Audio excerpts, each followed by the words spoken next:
অপমৃত্যু অকাল মৃত্যুৰ পৰা ৰক্ষা কৰা তান্ত্ৰিক যন্ত্ৰ বা তাবিজ।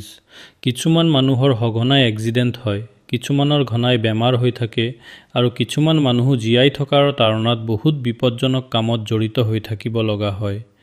তেনে মানুহে এই তান্ত্ৰিক যন্ত্ৰ প্ৰস্তুত কৰি তাবিজত ভৰাই পিন্ধিব, তেওঁ সকলো বিপদৰ পৰা ৰক্ষা পাব। কিছুমান মানুহে সদায় ৰেলত, বাছত, উৰাজাহাজত সঘনাই যাত্ৰা কৰে, তেওঁলোকেও এই তাবিজ পিন্ধিব লাগে। যন্ত্ৰ বা নক্সাটো ভোজপত্ৰ এখনত আঁকিব, লিখিবলৈ কুমকুম আৰু গুৰুচনা মিশ্ৰণ কৰি চিয়াহী বনাই ল'ব আৰু যিকোনো কাঠৰ জোঙা টুকুৰাৰে আখৰবোৰ লিখিব।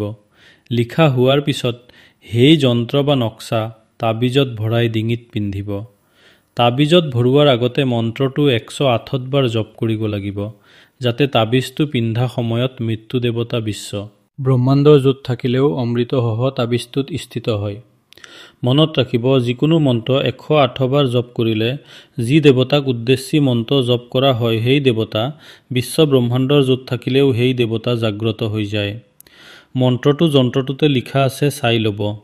যন্ত্ৰত লিখা শব্দবোৰেই এই যন্ত্ৰৰ মন্ত্ৰ। যন্ত্ৰটো ইয়াত স্ক্ৰীণত দিছোঁ চাই লওক। প্ৰথমে অলপ ডাঙৰকৈ এটা বৃত্ত বা গোলাকাৰ নক্সা আঁকি ল'ব। মাজত তাতকৈ সৰু এটা বৃত্ত আঁকি ল'ব। এতিয়া এই দুটা বৃত্ত স্পৰ্শ কৰি 12ডাল দণ্ড বা আঁচ টানিব।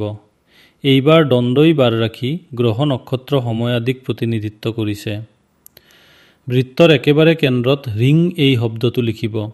ৰিং শব্দটোৱে পৰম ঈশ্বৰক বুজায় আৰু তেওঁ সকলোৰে কেন্দ্ৰত থাকি সকলো বিপদ আপদ, গ্ৰহ নক্ষত্ৰ, বেয়া সময় আদিৰ কুপ্ৰভাৱৰ পৰা মানুহজনক ৰক্ষা কৰি থাকিব।